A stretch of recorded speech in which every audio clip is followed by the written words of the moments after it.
Olá pessoal, sejam bem-vindos à segunda temporada do Cevocast, segundo episódio. Hoje eu vou falar do livro do Harvey Eker, que é O Segredo de uma Mente Milionária. Esse livro é um livro que é para você ter de cabeceira, é um livro muito bom, tem vários insights poderosos e fica conosco aqui, solta a vinheta.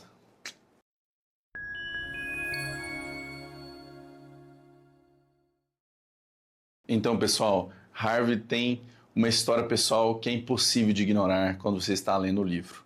Ele foi falido muitas vezes antes dos 30 anos. Tentou mais de 10 negócios diferentes e a maioria quebrou. Aí, em um período de 2 anos e meio, ele foi de completamente falido a milionário.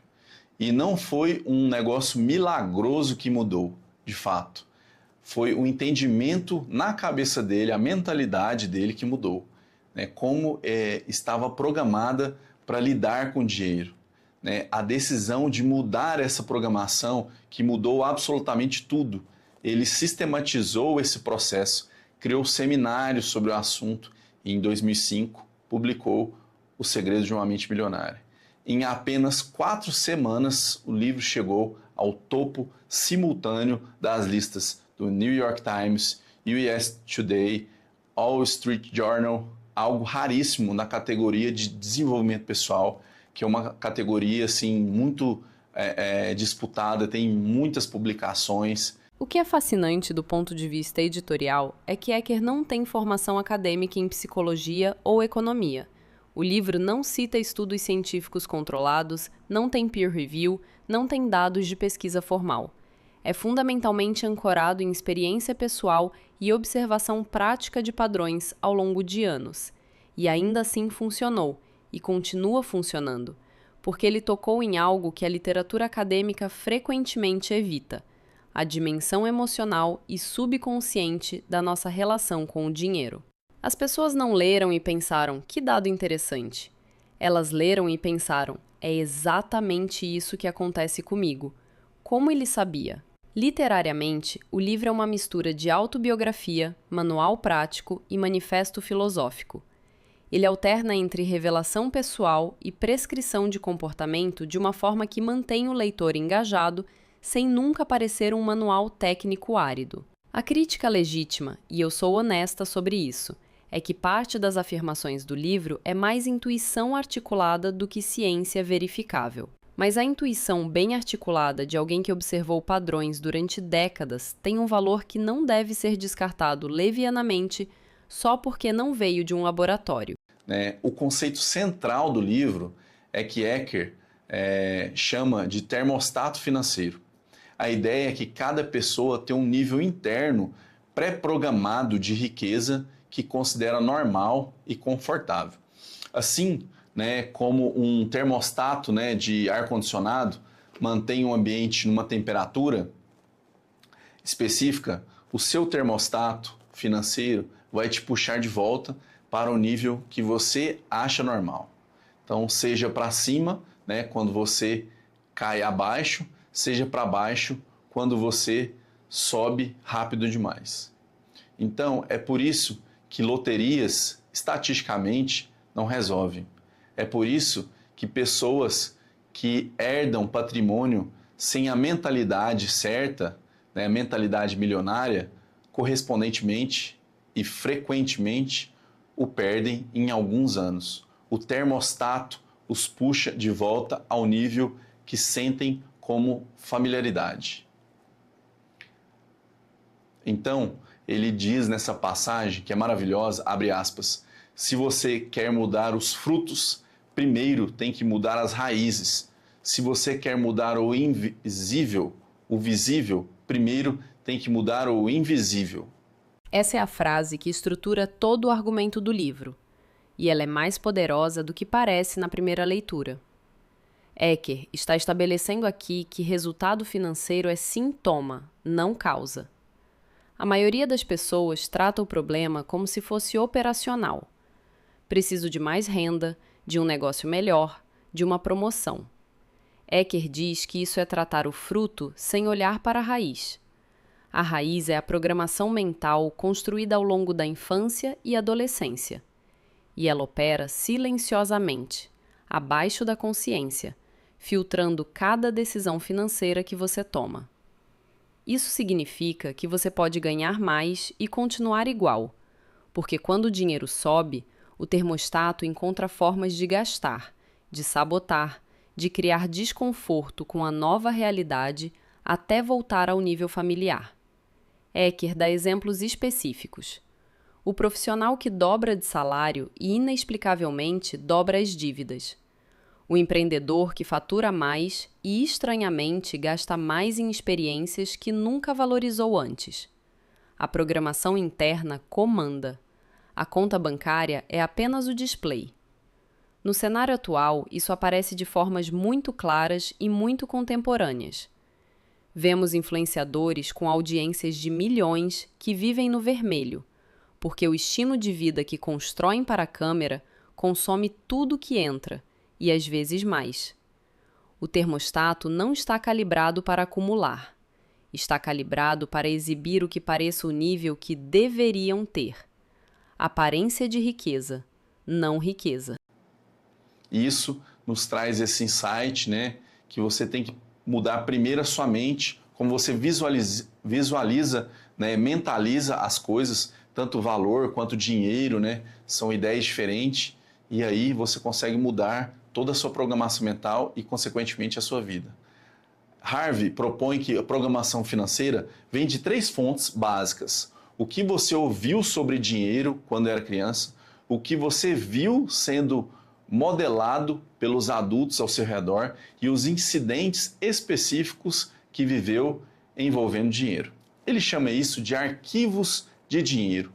E o argumento é que esses arquivos continuam rodando no plano de fundo da sua mente adulta, como um sistema operacional, invisível, mas determinante. Se você cresceu ouvindo que dinheiro não cresce em árvore, que riscos são desonestos, que família boa não liga para dinheiro, esse arquivo está rodando até hoje em penumbra na sombra da sua mente. E ele filtra como você interpreta cada oportunidade financeira que aparece na sua frente e como lidar com cada uma dessas oportunidades e tirar o melhor proveito de tudo que vem à sua frente.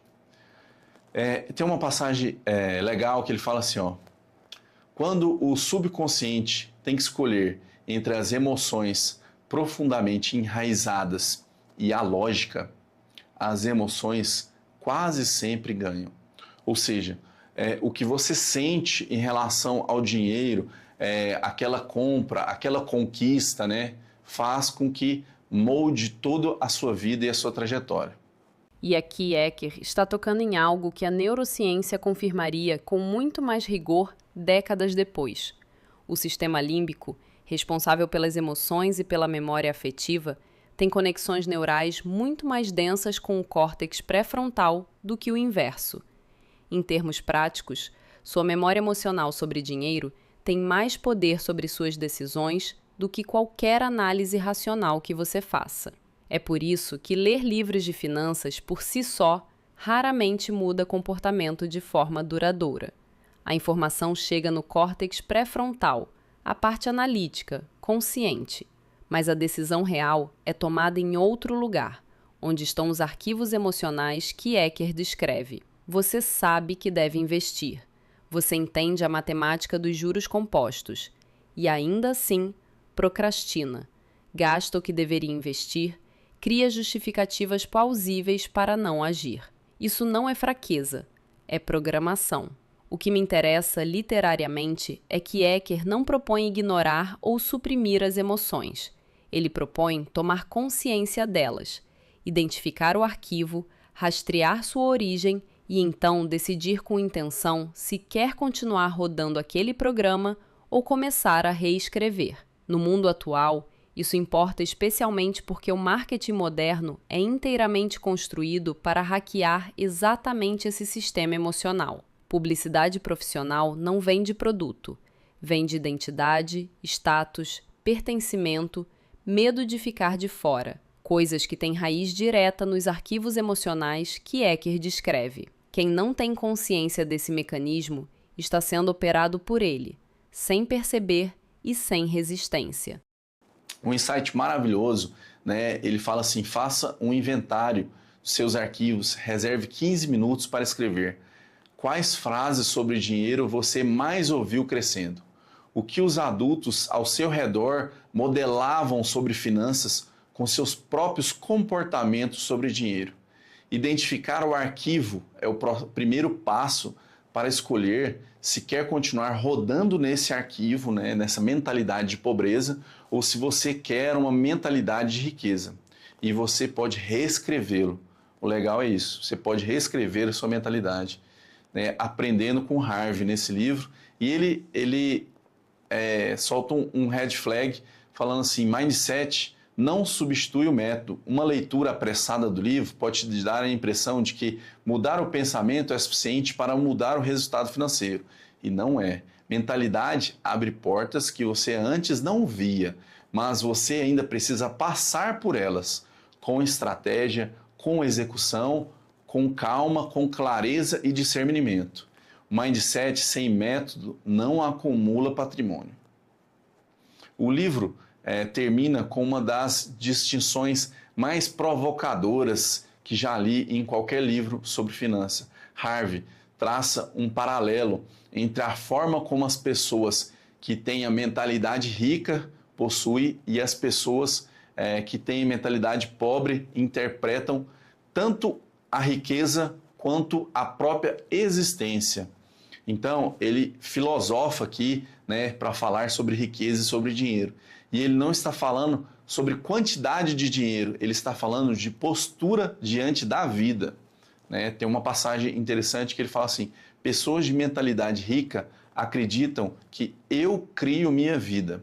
Pessoas de mentalidade pobre acreditam a vida acontece comigo. Ou seja, a mentalidade modifica, né, a pessoa. A pessoa ela pode agir ou retroagir, né? A pessoa pode fazer o que acontece com ela ou simplesmente buscar acontecer coisas boas e fazer coisas boas para que essa rede, né, de situações possam melhorar. Essa distinção precisa ser lida com cuidado, e eu quero defender ela de duas distorções opostas que são comuns.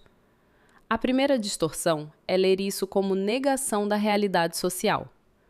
Tudo é mentalidade, portanto, pobreza é escolha pessoal. Isso seria não só simplista, como falso.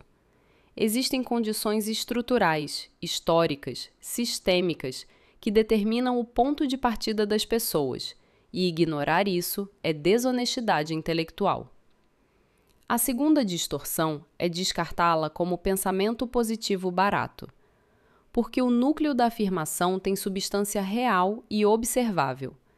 Existe uma diferença mensurável entre pessoas que interpretam a realidade como algo que acontece com elas, vitimismo estrutural, e pessoas que interpretam a realidade como um campo onde suas decisões têm peso e consequência. O que eu gosto nessa frase é que ela aponta para algo que o mundo contemporâneo tornou simultaneamente mais fácil e mais difícil de entender.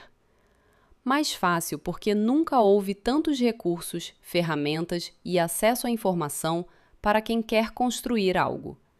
Mais difícil porque nunca houve tanta narrativa cultural promovendo a ideia de que o sistema é culpado por absolutamente tudo.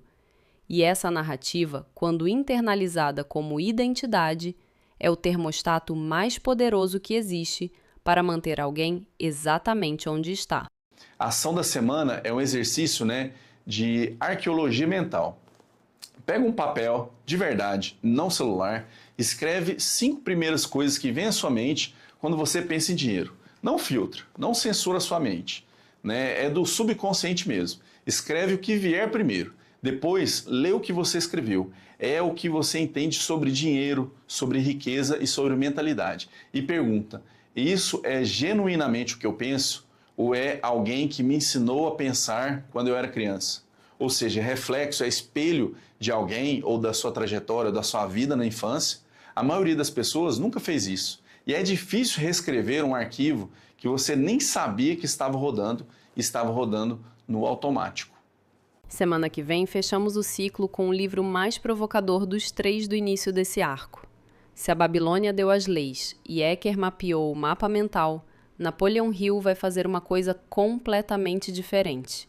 Ele vai colocar você frente a frente com o maior obstáculo da sua trajetória financeira.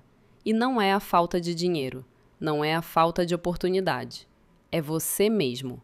O medo disfarçado de racionalidade, a preguiça disfarçada de prudência, a autossabotagem travestida de bom senso.